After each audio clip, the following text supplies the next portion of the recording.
Irán ha respondido al ataque de Estados Unidos. De manera tímida y extraña, ha bombardeado una base estadounidense en un país amigo del gobierno iraní, Qatar, con solo 6 misiles y después de avisar del ataque a Washington y al gobierno qatarí. Los cohetes fueron interceptados, Trump presumió de que no había habido daños y anunció unilateralmente un alto el fuego. Irán siguió bombardeando Israel hasta el último minuto, matando al menos a 4 israelíes en el sur del país y finalmente aceptó el cese de hostilidades, aunque lo anunció como un logro propio. Israel también lo ha aceptado porque asegura que el objetivo de acabar con las armas nucleares iraníes se ha conseguido. Todos presumen de una victoria y Trump de apagar un fuego que él mismo ha azuzado.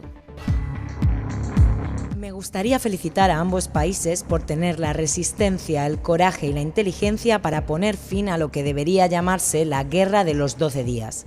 Esta es una guerra que podría haber durado años y destruido todo Oriente Medio, pero no lo hizo y nunca lo hará. El presidente estadounidense se proclama el pacificador de la región 2 días después de bombardear 3 centrales nucleares de Irán sin la autorización del Consejo de Seguridad de la ONU ni de su Congreso. Aunque no hay prueba de ello, la Casa Blanca afirma haber destruido la capacidad de enriquecimiento nuclear de Irán y poner fin a la supuesta amenaza nuclear del que considera el principal estado patrocinador del terrorismo en el mundo. Una afirmación controvertida para la potencia que más países ha invadido en el mundo desde el fin de la Segunda Guerra Mundial. Teherán insiste en que su acumulación de uranio es para uso científico, no militar, y recuerda que la Organización Internacional de la Energía Atómica no ha encontrado pruebas del desarrollo de un arma nuclear.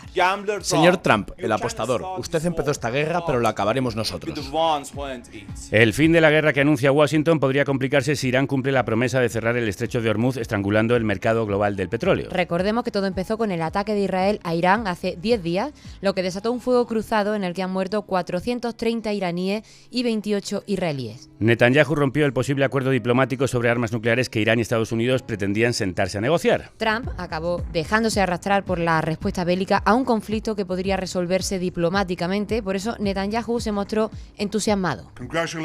Felicidades, presidente Trump. Su decisión audaz de apuntar a las instalaciones nucleares de Irán con el poder impresionante y justo de los Estados Unidos cambiará la historia. Israel también recibió el apoyo del G7, que reconoció su derecho a defenderse a pesar de ser el agresor. Y el secretario general de Naciones Unidas, Antonio Guterres, ha vuelto a dejar en evidencia la incapacidad de su organismo. Hace 2 días, en esta misma sala, hice un llamamiento directo. Denle una oportunidad a la paz. Ese llamamiento no fue atendido. En su lugar, el bombardeo de las instalaciones nucleares iraníes por parte de Estados Unidos marca un giro peligroso en una región que ya está al borde del abismo.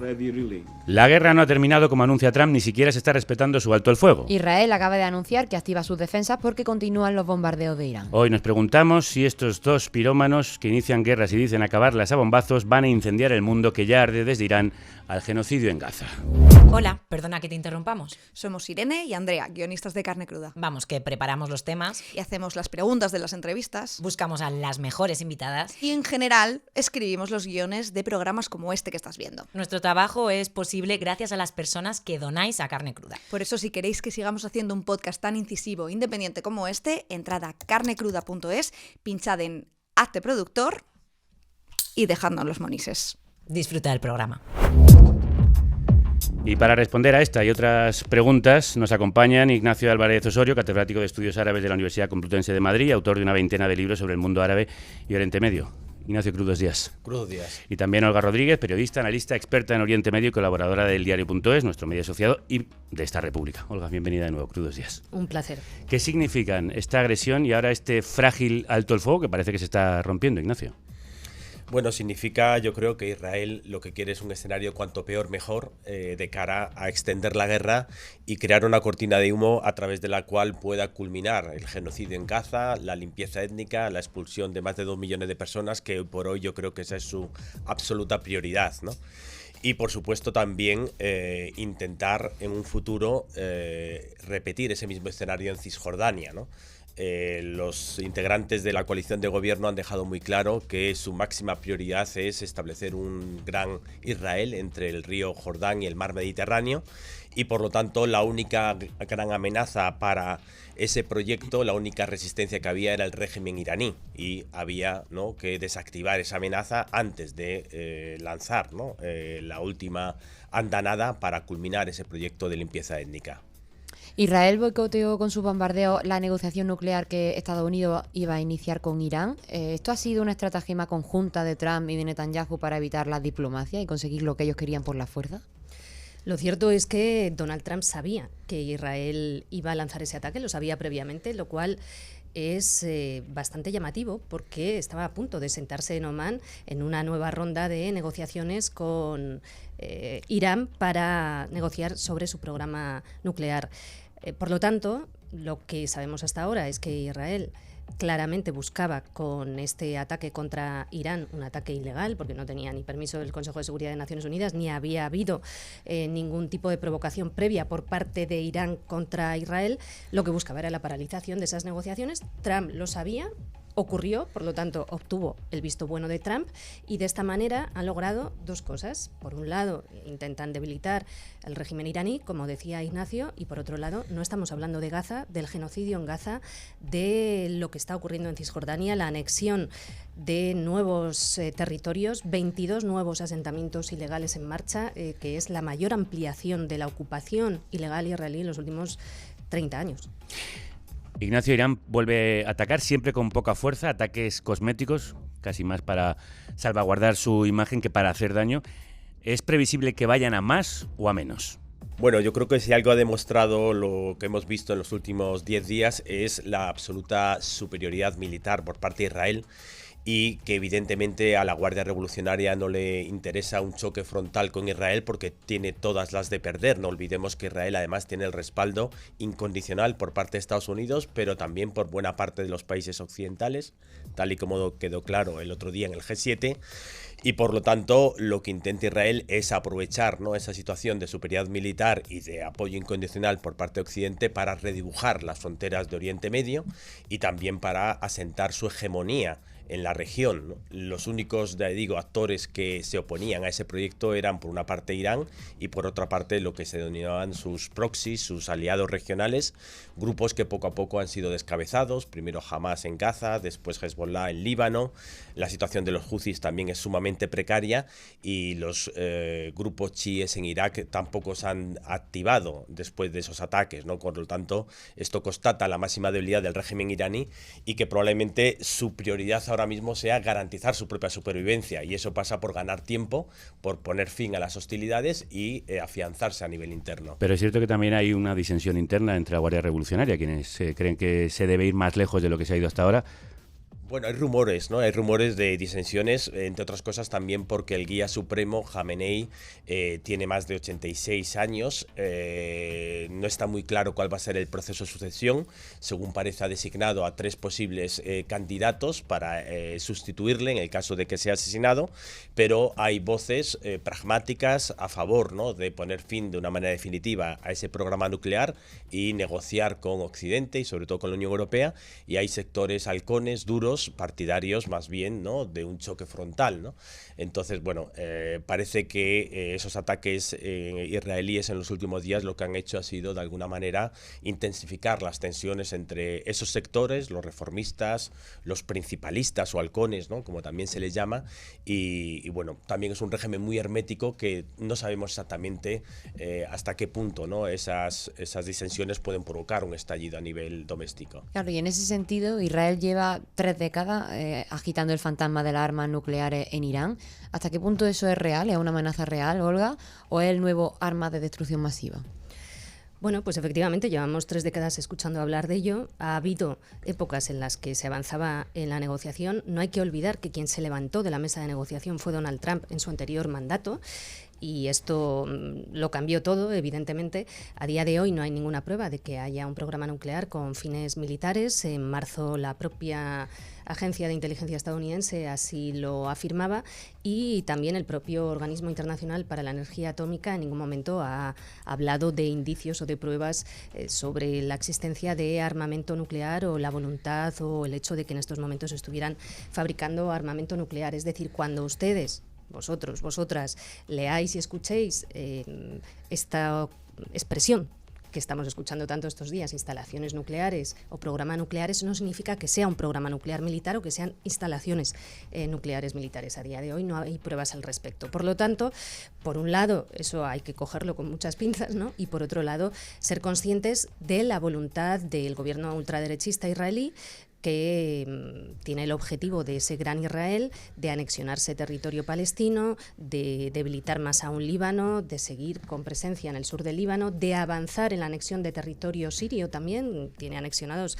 los altos del Golán sirios y se ha hecho con nuevo territorio, y de esa manera, bueno, pues ser el gran hegemón regional, y para eso hay que debilitar más aún a Irán, e incluso, por supuesto, el sueño húmedo de Netanyahu es un cambio de régimen con un gobierno títere y no solo con un cambio de régimen, sino con un Estado iraní debilitado y fragmentado. Eso es con lo que sueña Netanyahu, ¿no? Sí, yo creo que también es importante recordar, ¿no?, la historia reciente, y es que Irán no ha empezado ninguna guerra en los últimos 45 o 46 años desde que se instauró la República Islámica. Ha sido Israel quien ha atacado de manera sistemática a todos sus vecinos, también a Irán, en las últimas semanas a Siria, Líbano.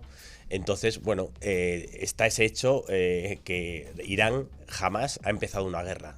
Se defendió cuando fue atacado por Irak a partir del año 1980. Entonces, ¿quién es el principal elemento de inestabilidad en la región? ¿Irán, que no ha empezado ninguna guerra, o Israel, que ha comenzado guerras con todos los actores prácticamente regionales, que ocupa el territorio palestino, que lanza ataques constantemente contra sus vecinos? Está claro, ¿no?, en mi opinión, que quien es el principal causante de la inestabilidad regional es Israel. La Guardia Revolucionaria de Irán se enfrenta a un dilema existencial: apostar por una escalada de inciertos resultados o inclinarse por una desescalada, que sería interpretada como una nueva señal de debilidad, o peor aún, como una derrota. Ambas opciones son peligrosas porque entrañan riesgos claros para el régimen iraní. Esto escribe Ignacio en El dilema del régimen iraní, responder o sobrevivir, publicado en eldiario.es. ¿Cuánto daño ha hecho Israel y Estados Unidos a Irán realmente? Bueno, esto es difícil de saberlo, ¿no?, entre otras cosas porque tampoco ha habido visitas de la Organización Internacional de Energía Atómica, y por lo tanto hacer un balance es pura especulación, ¿no? Pero efectivamente sí que hay imágenes de satélites que parecen que se ha culminado, ¿no? O se ha destruido parcialmente ese programa, ¿no? Y las bombas antibúnker han conseguido destruir, ¿no?, buena parte de las instalaciones nucleares iraníes, ¿no?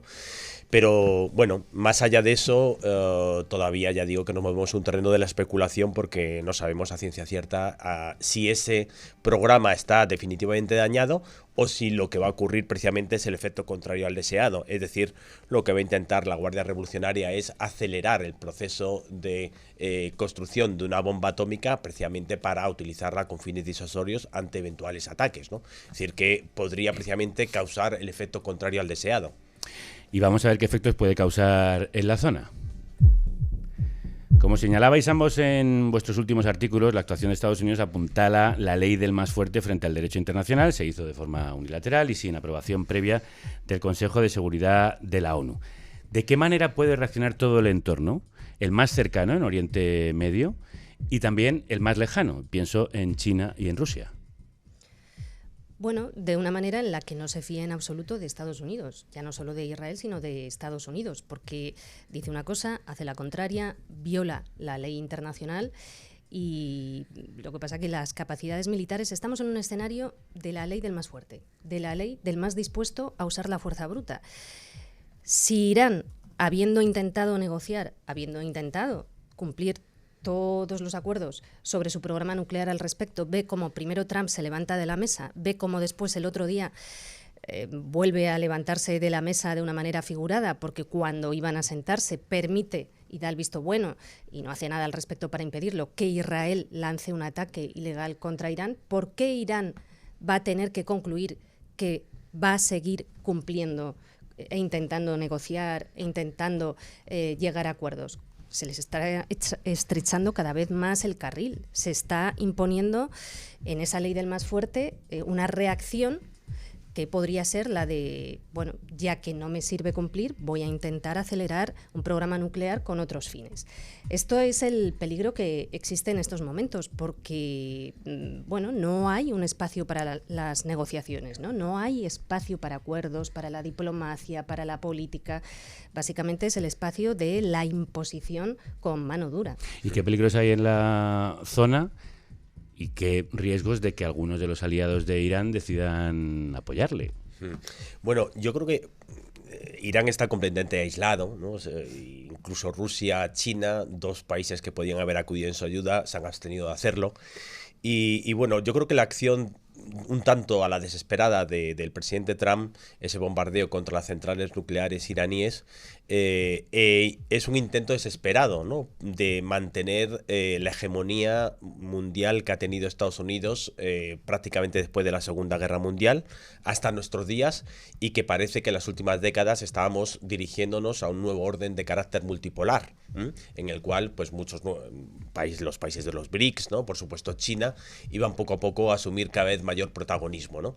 Parece, ya digo, que es un intento desesperado por parte de Trump de detener ese proceso, intentar mantener durante algunos meses, algunos años más, esa hegemonía norteamericana, sobre todo en Oriente Medio, pero está por ver, ya digo, si esto se le vuelve en contra, ¿no? ¿Por qué? Pues porque también esas acciones de Estados Unidos constatan, yo creo que no su superioridad, sino más bien su debilidad, ¿no? Es una constatación de que es, podríamos decir, incluso un perro faldero de Israel, ¿no? Porque muchas de las grandes directrices de la política exterior americana no las se deciden en Washington, se deciden en Jerusalén. ¿Y qué os parece el espaldarazo del G7, de la Unión Europea, a este seguidismo casi acrítico, un líder tan impredecible como Trump? Pues muy preocupante, porque antes hablabais de Irak en 2003. En 2003 había otra Europa. Hubo una Alemania y una Francia que dijeron no a la guerra ilegal. En estos momentos estamos viendo cómo hay un gobierno ultraconservador alemán que ha dicho que Israel hace el trabajo sucio de Europa. Así lo hemos dicho al inicio. Y tenemos, por ejemplo, la líder del Partido Conservador de Reino Unido también ha dicho cosas similares al respecto, diciendo que Israel batalla y lucha en una guerra proxy, ¿no?, por los intereses europeos. Pero tenemos a un primer ministro que no es del Partido Conservador, que se ciñe a los guiones de Estados Unidos y de Israel. Tenemos a una Ursula von der Leyen que va al G7 y dice que la gran amenaza y lo terrible es China, ¿no?, mientras tenemos a Israel cometiendo un genocidio. Es decir, el E3, lo que se llama el E3, que es Francia, Alemania y Reino Unido, junto con Ursula von der Leyen y Kaja Kallas, la alta representante para la política exterior europea, forman un quinteto que se pliega a el guión de Israel, en el sentido de que siguen insistiendo en lo que llaman el derecho a defenderse de Israel, que a estas alturas es que ya nadie puede negar que se llama derecho a defenderse, a poder seguir cometiendo un genocidio, ocupación ilegal y apartheid.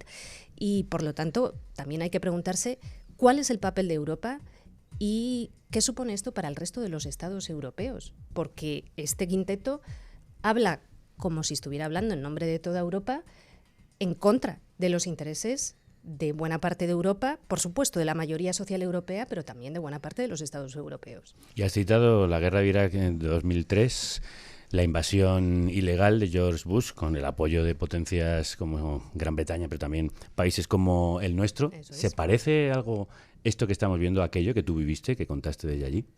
Bueno, hay algunas similitudes y por supuesto también hay muchas diferencias, ¿no? Hay que recordar que Estados Unidos ya bombardeó Irak en varias ocasiones. Fue un proceso lento y progresivo. No empezó todo en 2003 con los bombardeos finales, la invasión ilegal y la ocupación. Estados Unidos bombardeó Irak en 1991, en 1998, impuso sanciones desde 1991 que fueron debilitando progresivamente el Estado y el país. Y aquí también tenemos sanciones contra Irán que han ido debilitando a Irán. El uso del argumento del programa nuclear iraní para justificarlo todo y para justificar estos ataques ilegales, pues también puede ser una similitud. Pero también hay muchas cuestiones diferentes. La propia constitución del Estado iraní es muy diferente al Estado iraquí, ¿no? Es un Estado más grande, con más población, el régimen también es muy diferente, bueno, hay una serie de cuestiones que son muy diferentes, pero sin duda, ¿para qué sirve el conocimiento de la historia? Para intentar no volver a repetir los mismos errores, los mismos crímenes, y en ese sentido nos sirve el guión de Irak de 2003 para alertar y decir, ojo, cuidado. Y las consecuencias de esta nueva guerra no son solo políticas, también puede tener un fuerte impacto en la economía mundial. Como decíamos, el Parlamento iraní ha votado el cierre del estrecho de Hormuz, una de las principales rutas de petróleo y gas licuado del planeta, por la que pasan las exportaciones de crudo no solo de Irán, que es el cuarto productor mundial, sino también de otras potencias como Arabia Saudí, Emiratos Árabes Unidos, Bahrein, Qatar e Irak. El líder supremo Jamenei es quien debe tomar la decisión final sobre el cierre de ese paso. ¿Qué significa, Ignacio, esa zona? Y ya que Irán no tiene mucha fuerza militar, como estamos viendo, quizá eso sería una manera de presionar a Occidente. Sí, pero yo creo que eso deberíamos descartarlo, ¿no? Por muchas razones, ¿no? Porque la primera de ellas es que Estados Unidos en ningún caso lo va a permitir. Se hizo durante la guerra irano-iraquí en los años 80, pero ahora Estados Unidos tiene desplegada en la región la quinta flota, con base en Manama, Bahrein, y por lo tanto los buques norteamericanos lo impedirían, ¿no? Después tenemos que tener en cuenta otra cuestión, ¿no? A quien más daño haría ese bloqueo no sería a Occidente, sino serían los países de Oriente, entre otras cosas porque Estados Unidos se ha convertido en el primer productor mundial de petróleo, es autosuficiente e incluso exporta buena parte del petróleo que produce, con lo cual un alza de los precios tampoco le vendría mal a su economía. A quien más daño haría es precisamente a China. China, además, que es uno de los actores importantes con cada vez más intereses en la región a través de las creaciones de las nuevas rutas marítimas, de la nueva ruta de la seda, como se suele denominar, que importa prácticamente el 50% del petróleo que consume de esa región, ¿no? El 10% en concreto de Irán, ¿no? Por lo tanto, más que daño a Occidente, un eventual bloqueo haría daño a los tradicionales aliados de Irán. Entonces, con este alto el fuego tan frágil, con el nuevo lanzamiento de misiles por parte de Irán que ha anunciado Israel, ¿qué cabe esperar, en vuestra opinión, en los próximos días, en las próximas semanas? ¿Hacia dónde parece que se encamina este conflicto? Ignacio, empiezo contigo. Bueno, yo creo que hay elementos que apuntan a una desescalada, ¿no? Por una parte, Israel ha conseguido buena parte de los objetivos que se proponía, es decir, destruir en gran medida el programa nuclear iraní, también lanzar un mensaje muy claro a la Guardia Revolucionaria, bombardeando sus bases. Por otra parte, a Estados Unidos no le interesa una escalada regional y verse empantanado en una nueva guerra en Oriente Medio después de sus aventuras fracasadas tanto en Afganistán como Irak, y por supuesto tampoco a la Guardia Revolucionaria iraní le interesa un choque frontal porque tienen todas las de perder. Hoy por hoy su máxima prioridad es garantizar su propia supervivencia y por lo tanto yo creo que esos tres actores estarían de acuerdo en poco a poco ir desescalando y de alguna manera vender, por supuesto, la guerra como una victoria ante sus respectivos electorados. Aunque a quien sí interesa que se desvíe la atención es a Netanyahu, tanto de sus casos de corrupción dentro como del genocidio cada vez más criticado en el exterior. ¿Qué puede pasar en Gaza? ¿De qué manera le afecta? Aunque ya lo habéis apuntado, pero ¿de qué manera puede seguir progresando la limpieza étnica y la ocupación ilegal? Bueno, en Gaza ahora hay campos de concentración en los que además operan mercenarios, es decir, contratistas privados de empresas estadounidenses armados y el ejército israelí, que una y otra vez, cada vez que hay reparto de comida, disparan contra la población y hay muertos día sí día no. Es un lugar absolutamente arrasado por las bombas, controlado en buena parte de ello terrestremente también, o sea, por tierra, por el ejército israelí y por estas empresas privadas estadounidenses, con el objetivo de perpetuar una ocupación ilegal israelí en Gaza, como ha anunciado Netanyahu, y incluso con el deseo de expulsión progresiva de la población, es decir, forzar que la gente decida ir yéndose, ¿no?, cuando se abran las fronteras. Aquí hay dos cuestiones. Una es lo que hemos visto estos días, ¿no?, el enfrentamiento, los ataques ilegales estadounidenses contra Irán, y otra, los ataques ilegales israelíes contra Irán. En ese sentido, Israel sí quiere seguir manteniendo esta tensión contra Irán para poder seguir debilitándole. Tiene el ejemplo de 1956, cuando actuó con Francia y con Reino Unido ocupando Gaza y ocupando el Sinaí egipcio, que en ese momento Eisenhower dijo: ¿no os habéis dado cuenta que aquí se ganó la Segunda Guerra Mundial gracias a Estados Unidos y que ahora el que va a llevar las riendas en la región soy yo? Venga, iros de aquí. Bueno, básicamente lo que hizo fue imponer sanciones y castigos económicos e incluso impulsar una resolución en Naciones Unidas muy dura al respecto, ¿no? Cuento este episodio rápidamente porque en este episodio hay un consenso académico de historiadores en todo el mundo de diferentes escuelas diciendo ese fue el momento en el que Estados Unidos se hizo grande en la región. Israel lo tiene muy presente y por eso siempre quiere el permiso y el visto bueno de Estados Unidos. Pero también lo quiere porque, insisto, Netanyahu no va a renunciar a su deseo de un cambio de régimen y buscará todos los caminos posibles para poder arrastrar a Estados Unidos al respecto, aunque Estados Unidos es muy consciente que evidentemente enviar tropas terrestres a Irán sería algo muy duro para su país, para el ejército, para sus soldados, etcétera, y por lo tanto lo va a evitar y va a intentar apostar por esta desescalada, pero a ver por dónde nos llevan los acontecimientos en las próximas semanas. Pues lo seguiremos leyendo en los análisis que siempre hacen tan certeros Ignacio Álvarez Osorio y Olga Rodríguez. Muchísimas gracias por haber estado de nuevo aquí. Un placer. De Gaza seguimos hablando.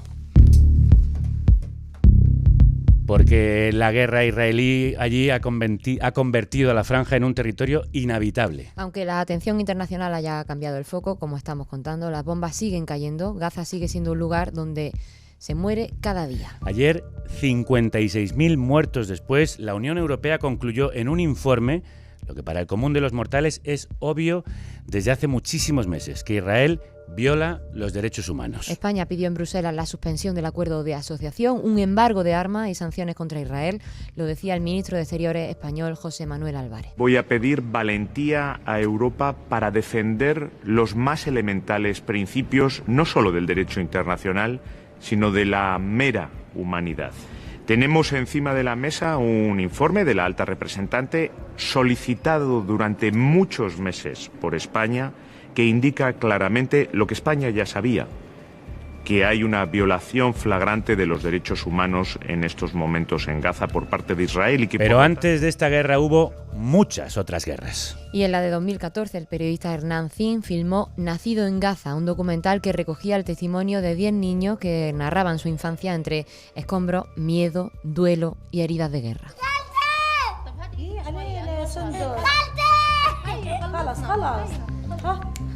10 años después ha vuelto a buscar a aquellos niños que hoy son jóvenes. Para saber qué fue de ellos, si sobrevivieron, si lograron huir o si siguen hoy bajo las bombas. Su nuevo documental se llama Todos somos Gaza y se estrenará en otoño de este año. Y hoy hemos querido que nos acompañe tanto Hernán como Maysun Abu Deir Granado, periodista visual y productora del proyecto, para saber cómo se graba un documental durante un genocidio. Hernán, Maysun, bienvenidos de nuevo a Carne Cruda. Querido, gracias por estar aquí.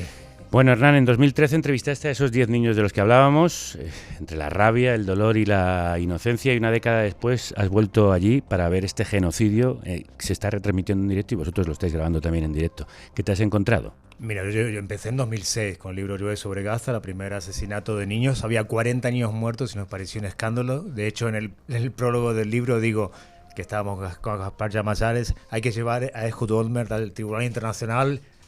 40 niños muertos en una guerra. Ahora es todos los días, ¿no? Han subido la tensión y ahora lo que vemos, no estamos viendo el 1% de lo que pasa. Tenemos un equipo ahí desde hace 19 meses y las imágenes que nos llegan a diario, lo que nos cuentan, te digo, se me rompe el corazón porque estamos muy traumatizados por lo que vemos. No sabemos el 1% de lo que ocurre en Gaza. ¿Qué es lo que está ocurriendo en Maysun?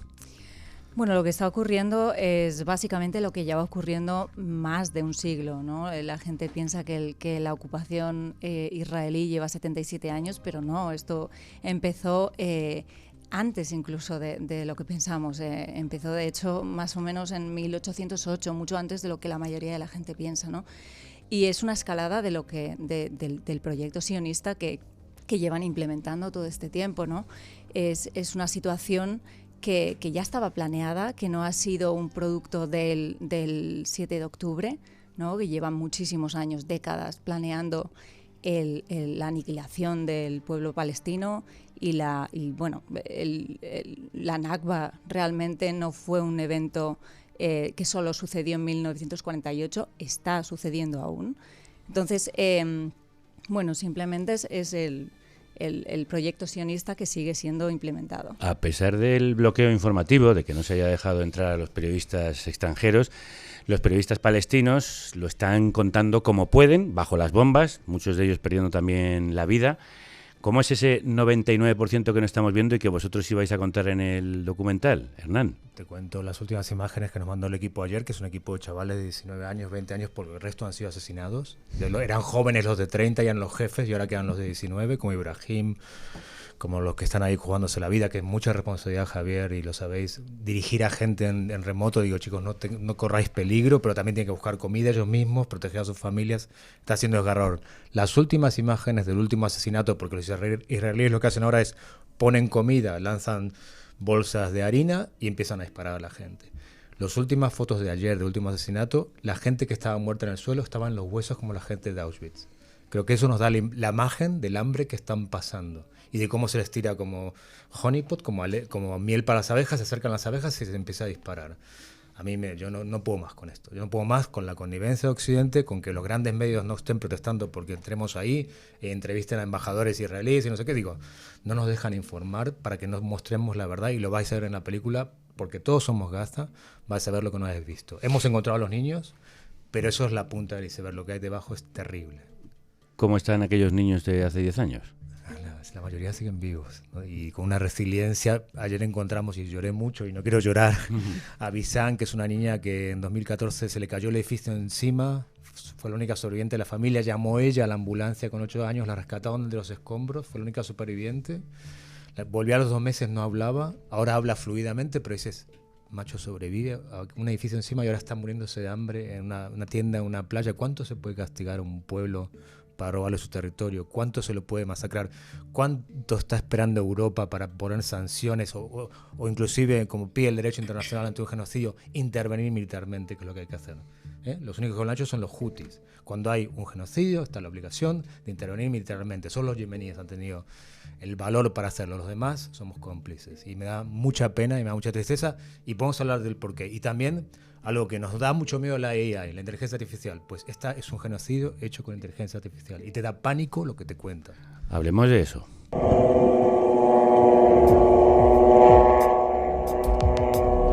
Escuchamos un sonido que para muchos gazetíes se ha convertido en algo cotidiano, el sonido de los drones.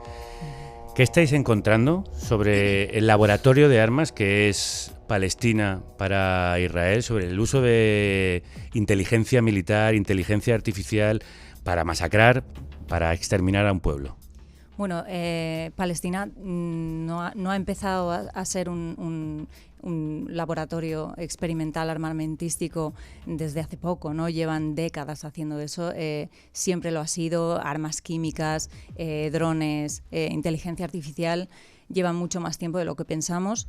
Y luego, claro, les sirve luego para exportar ese armamento a otras guerras, ¿no? Y a otras situaciones. Y vamos a entrar en detalles de cómo funcionan los programas de inteligencia artificial, si queréis, de Lavender, de Gospel, sí. Pero quiero contaros una cosa, no solo las armas, el sistema de control que utilizan para la población palestina, ese que está usando ICE en Estados Unidos, están entrenados por ellos, entonces, por eso somos todos Gaza.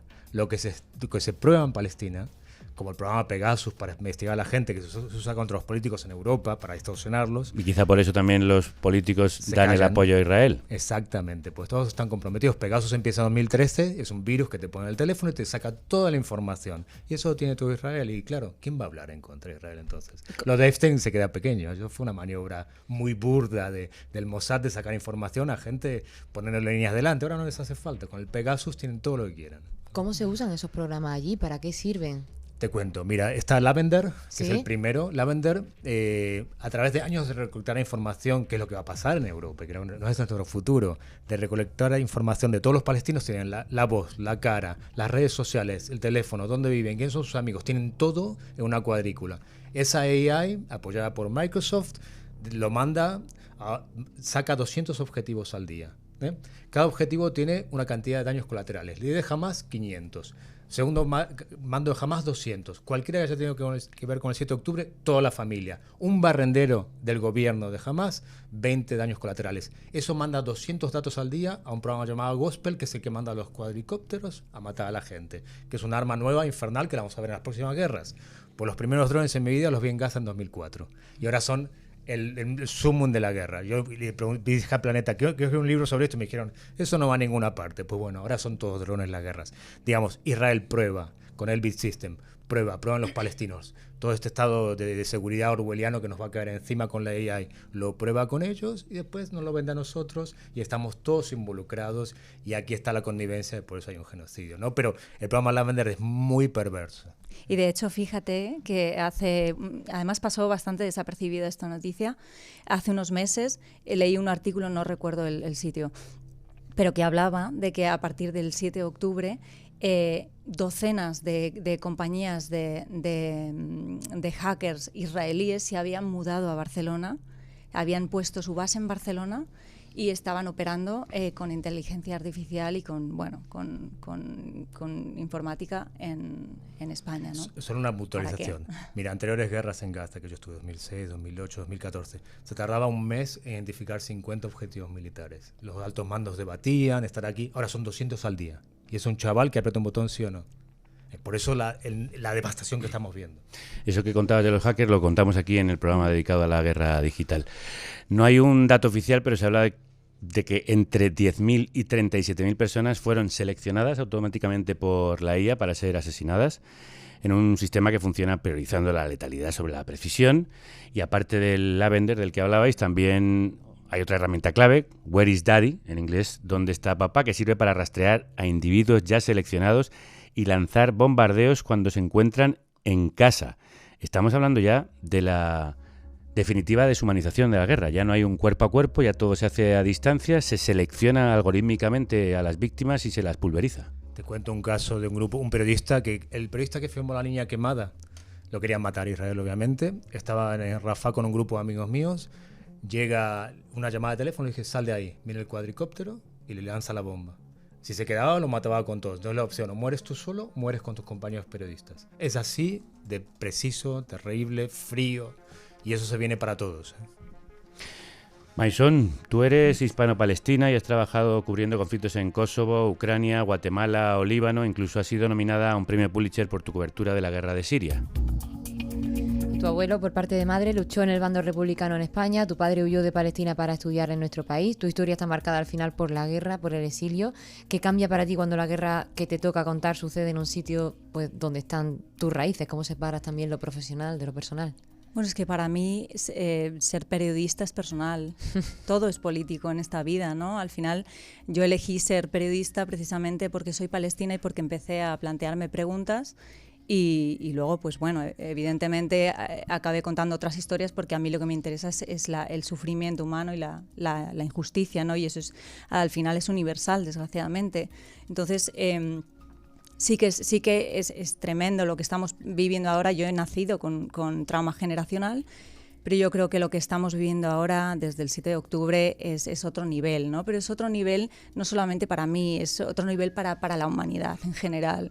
Se han cruzado todas las líneas rojas que se podían cruzar y yo creo que este debe ser un ejercicio de reflexión de quiénes queremos ser como especie, ¿no? Como humanidad, a dónde vamos si estamos yendo a algún sitio, ¿no? Entonces es imposible que no sea personal, pero no por ser palestina, sino porque soy un ser humano, ¿no? Estamos fallando claramente como humanidad cuando estamos permitiendo un genocidio como este, que, como bien dices, al final nos tocará o nos llegará de alguna manera. Como bien contáis, todos somos Gaza, porque al final el uso de estas herramientas se puede utilizar en nuestro territorio y la pérdida de democracia y de derechos humanos también puede tocarnos a nosotros. Estáis trabajando en remoto, viendo imágenes, supongo, de una dureza extrema. ¿Cómo se hace un documental sin poder entrar en un país porque hay un bloqueo para que no se pueda contar lo que allí sucede? Es la primera vez en mi vida. Yo he estado en Somalia en 2012, 2011, cuando nadie entraba. Maison ha estado en Siria en los peores momentos en Alepo. Esa es la desfachatez del gobierno de Israel, es decir, lo hacemos por vuestro propio bien. Pues yo me sé cuidar solo y mis amigos como David Berian y Roberto Fraile han perdido la vida por ese trabajo, lo contamos en Morir para contar, en la película que hicimos todos juntos, digamos que Papá Israel no nos diga que lo que podemos hacer o no. Nosotros tenemos que estar ahí. Lo que no quiere es testigos. Por eso es en la mayor matanza de periodistas palestinos. Ahora son de 19 años, antes eran de 30, 225, el genocide, más que la Segunda Guerra Mundial, la Primera Guerra Mundial y la Guerra de Vietnam. A nosotros no nos dejan entrar.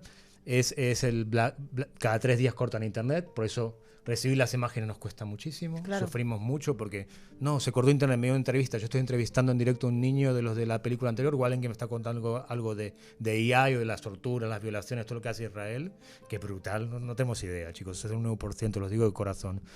Y se corta internet porque lo hacen adrede, la electricidad no es desde el día 1, agua no hay desde el día 1, y te digo una cosa, lamento decir este titular, pero me duele en el alma, pero el genocidio ha alcanzado el objetivo.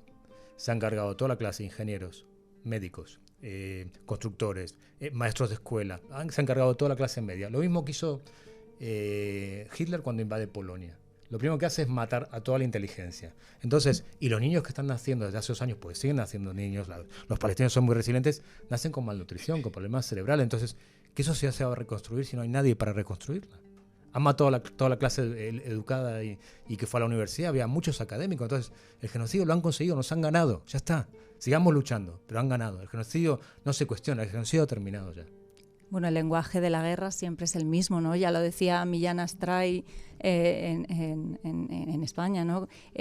Muerte a la inteligencia, viva la muerte, ¿no? Siempre es el mismo, es la misma narrativa, ¿no? Que trata de acabar con la razón, ¿no? Con la razón, con la vida, con todo lo que crea, ¿no? Entonces, yo creo que es el mismo esquema, pero llevado al límite en este caso.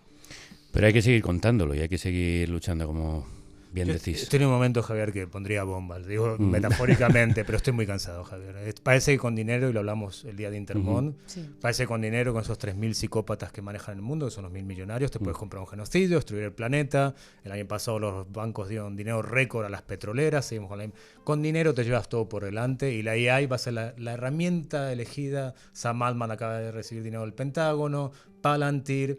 Bueno, nos tienen agarrados por todas partes. O nos despertamos como sociedad o vienen a por nosotros. No solo es Gaza, Gaza es la punta del iceberg. Pues por eso necesitamos ver Todos somos Gaza, próximamente en otoño.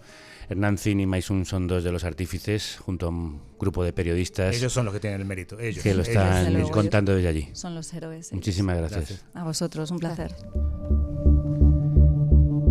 Y seguimos contando este mundo armado y este mundo que se arma. Hoy arranca la gran cumbre de la OTAN con el foco puesto en aumentar el gasto militar de los aliados hasta el 5% del Producto Interior Bruto, muy bruto. Por eso queremos acabar recordando cómo no hace tanto tiempo nuestra sociedad organizaba acampadas, manifestaciones, concentraciones para exigir lo contrario, menos dinero para la guerra, más para la paz y para el desarrollo. Ese porcentaje que hace 40 años atrás los países más desarrollados se comprometieron para destinar a la cooperación al desarrollo. Mientras Trump desmantela la mayor agencia de cooperación al desarrollo del mundo, la estadounidense, para dedicar los recursos al gasto militar, nos preguntamos qué fue de aquel movimiento que pedía que los países ricos destinaran al menos el 0,7% del PIB a los que más los necesitan. ¿Qué queda hoy de todo esto? Movimientos organizados a partir de 1994 que unieron su lucha con las manifestaciones pacifistas, el movimiento de los insumisos o las manifestaciones anti-OTAN. Unas conversaciones hoy más relevantes que nunca y que podemos mantener gracias a nuestra cooperación con Oxfam Intermón. Los pobres del mundo rico son los que intentan paliar la pobreza en el mundo pobre, pero en el fondo muchas veces financian a los poderosos de ese mundo pobre, ¿no? Hemos publicado un paper rápido, ¿no? Después de los primeros meses del año, ¿no? En el que han cristalizado algunas decisiones, empezando por el gobierno de Estados Unidos, pero después otros anuncios de otros países europeos sobre recortes a la cooperación internacional para el desarrollo. Soy José Alberto Novoa, he formado parte de diferentes organizaciones vinculadas al movimiento pacifista en su momento, o en el ámbito político y ahora en el sindical. Pablo Martínez Zosés, responsable de investigación en temas de cooperación en Oxfam Intermón. Nos centramos en dar a entender, ¿no? Y explicar que estos recortes fundamentalmente significan la posibilidad de muerte para millones de personas que dependen cotidiana y diariamente de la ayuda humanitaria. Yo creo que eso va a ser catastrófico, porque estamos hablando de realidades sociales en muchísimos países del mundo que dependen directamente de la cooperación internacional, de las agencias de Naciones Unidas y que se financian desde los países ricos. Buena parte de los programas de asistencia humanitaria de la ayuda norteamericana han sido suspendidos y se calcula que en torno a 3.300.000 personas pueden perder la vida en el año 25, ¿no? Es indudable, ¿no?, que uno de los trasvases de intereses y de fondos pues van a ir a ese complejo industrial militar, ¿no? Creo que hay poca oposición cuando se está planteando, incluso en algunos casos, el gasto del 5%. Y que no haya una gran oposición a eso me enfada bastante, ¿no? Me llamo Mariano Sánchez. Participé desde muy jovencito en el movimiento anti-OTAN y de todos los movimientos que había en su entorno. Bueno, he estado siempre vinculado a los movimientos pacifistas desde hace muchos años, desde la época en la que tocó que me llamasen a tallarme y a estas cosas para hacer el servicio militar. No era solamente el hecho de declararte objetor de conciencia, no era solo un acto individual o individualista, ¿no? Era una acción colectiva, pero que tenía una proyección de colaboración con otros en relación a la paz como consecuencia de la justicia y, por tanto, necesariamente en relación a la cooperación. Políticamente me eduqué en una parroquia en el entorno de Vallecas. Aquella visión era una visión política humanista. Y alguien nos interpeló para decirnos qué pensábamos nosotros de eso, ¿no? Que eso de ir a la mili era una manera de colaborar con las guerras, con los ejércitos y con la asistencia de los ejércitos. Fue un cura con un par de seminaristas los que nos interpelaron, es decir, estos curas rojos que había en aquel momento, ¿no? ¿Esto por qué? ¿Y para qué? Si no tiene sentido, ¿no? Si lo que realmente puede tener sentido es rebelarse contra una obligación cuando hay una alternativa, que es la de la objeción de conciencia, y sobre todo cuando además hay una referencia de lucha no violenta. El ejército siempre tenía presencia en el nodo, en la televisión. De hecho, había colegios cercanos que estaba la Falange y eran incluso colegios militarizados. Tanta militarización te acabas diciendo a la mierda por altura. Venga ya.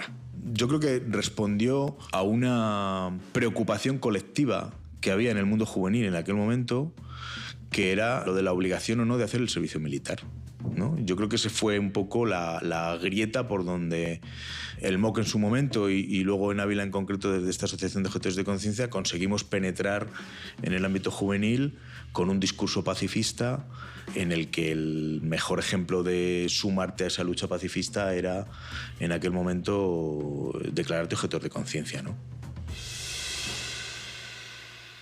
Participé incluso en la creación de una radio, como era Radio Vallecas, que prácticamente cuando nació justo en ese movimiento anti-OTAN, año 86, justo meses antes del referéndum contra la OTAN, un referéndum que se perdió, por supuesto.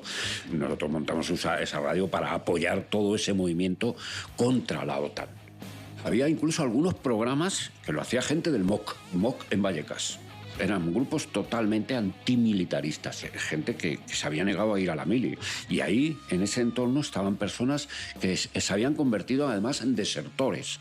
Se habían negado a ir a tallarse y al final, en algunos casos, algunas de las personas que incluso tuvimos en Radio Vallecas fueron detenidas en sus casas por la policía militar. Es verdad que cuando pasa el referéndum y llega la OTAN y no nos pasa nada, y después la propaganda y la televisión y todo eso y las importancias pues van ganando adeptos. Las mujeres estaban presentes en estos movimientos. Lo que pasa es que no podían declararse objetoras de conciencia porque no estaban obligadas a hacer la mili, pero sí lo hacían de forma simbólica. Yo conocí compañeras que se declararon objetoras de conciencia de forma simbólica y presentaron el escrito de objetoras de conciencia en solidaridad con los compañeros, y lo hicieron con un documento muy parecido al que hacíamos los hombres en aquel momento y nunca recibieron respuesta, evidentemente. Yo hubiera sido una de esas compañeras solidarias con los chicos de nuestra generación. Soy Monse Sánchez. Bueno, desde que era estudiante, con la época del sindicato de estudiantes, siempre he estado en asociaciones, colectivos, en movimientos por la paz, en el movimiento feminista. No era solo una cuestión de hombres, era una cuestión de compromiso social también de ellas con el pacifismo. De hecho, en las movilizaciones, en las manifestaciones, en todo lo que se organizaba con respecto a la objeción de conciencia o con respecto a la guerra de Irak en su momento o después el no a la guerra, siempre ha habido mujeres. Ahora hay más mujeres con más presencia. De hecho, las mujeres, me da igual en asociaciones, organizaciones, el famoso techo de cristal cada vez se va rompiendo más y cada vez nosotras también nos empoderamos más. Al final te haces tu hueco. ¿Que nos cuesta 250 veces más? Sí, pero vamos ocupando los espacios que lo puede ocupar un hombre igual que una mujer, por supuesto. Pero las mujeres en los movimientos de izquierda siempre se han quejado mucho de que la izquierda ha tenido su punto machista, y lo tiene, y seguro que lo sigue teniendo. Yo llegué en su momento al movimiento del no a la guerra. Tú veías las pancartas y ves las fotos de las pancartas y a lo mejor éramos 3 mujeres y 8 hombres. Todo lo que tiene que ver con figurar sigue estando muy vinculada al hombre. Ves presidentas de cualquier organización, a lo mejor muy dedicado también a los cuidados. Tú ahora mismo tienes presidentas en ONGs que se dedican a que los seres humanos que llegan a nuestro territorio puedan tener un poco de calidad y no sean estigmatizados. Y tú ahí ves más mujeres que hombres, si lo observas. Toda la gente que colabora con el movimiento migratorio es una manera de estar comprometido con una realidad de pobreza que tiene como consecuencia el movimiento migratorio y que trata de, en un primer momento, darle cobertura humanitaria a esa gente que llega a nuestras costas, y por otro lado hay un montón de ONGs comprometidas con un montón de programas de cooperación en países del tercer mundo intentando que la gente sobreviva, ¿no? Yo creo que ahora mismo, en relación a la cooperación internacional, estamos en un momento en el que, por ejemplo, una administración como la de Donald Trump está en disposición de desmantelar todo eso. De hecho, ya lo ha hecho, ¿no? Esto es un plan para generar todavía más desigualdades, para condenar de alguna forma a las poblaciones más empobrecidas. Tampoco es un plan para dar menos a otros países, para garantizar que los pobres o las personas empobrecidas en nuestros países puedan tener su médico y demás. Y esto es fácil de comprobar. Quiero decir, lo primero es seguir la pista del dinero, ¿no? Y a dónde va ese dinero que no se da a cooperación. La seguridad en Europa tiene que ver también con el discurso de la solidaridad, con preservar el estado del bienestar, con la defensa de las libertades. Eso también es mostrarte más seguro ante el mundo, ¿no? Y lo segundo es comprobar que estos gobiernos, las élites, están interesadas en capturar el mayor poder político y también la mayor cantidad de fondos públicos, ¿no? También los de cooperación y también los de programas sociales, y denunciar ese intento de captura política por parte de esas oligarquías que apoyan este tipo de gobiernos, que pasan por encima del derecho internacional, que pasan por encima de los derechos humanos y que suponen riesgos claros de autoritarismo, ¿no? ¿Por qué ahora hay mogollón de gente abrazando el fascismo, abrazando el totalitarismo? Porque están poniendo ese elemento revolucionario. Y las revoluciones siempre han sido las vanguardias. Lo que hace una revolución es cambiar el orden establecido. Ahora mismo en Europa el orden es el bienestar. Y ahora la izquierda es conservador. Conservador es decir, oye, por lo menos que el bienestar no me lo toquen. Y los otros, la derecha, quiere acabar con el gobierno, quiere acabar con los impuestos. Es totalmente revolucionario. Todos los jóvenes pueden decir, bueno, pues a ver qué es lo que viene. A ver si esto es mejor. Y se están planteando cuestiones que nunca se hubieran planteado, incluso, yo qué sé, desde los gobiernos, el autoritarismo. ¿Por qué no?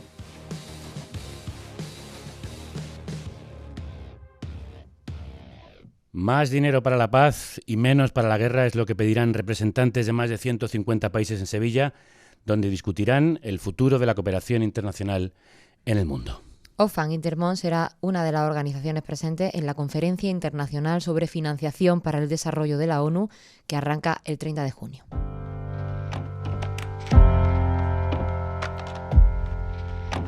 Nuestro futuro está en juego. Y aquí lo vamos a seguir contando. Y aquí vamos a seguir luchando, porque si no es ahora, ¿cuándo? If not now, se llama este tema del próximo disco de Rival Consoles. Consuelo frente a las rivalidades, es lo que necesitamos. Volvemos mañana. Intentando buscar paraíso en este infierno. No es fácil, pero a ver los hilos.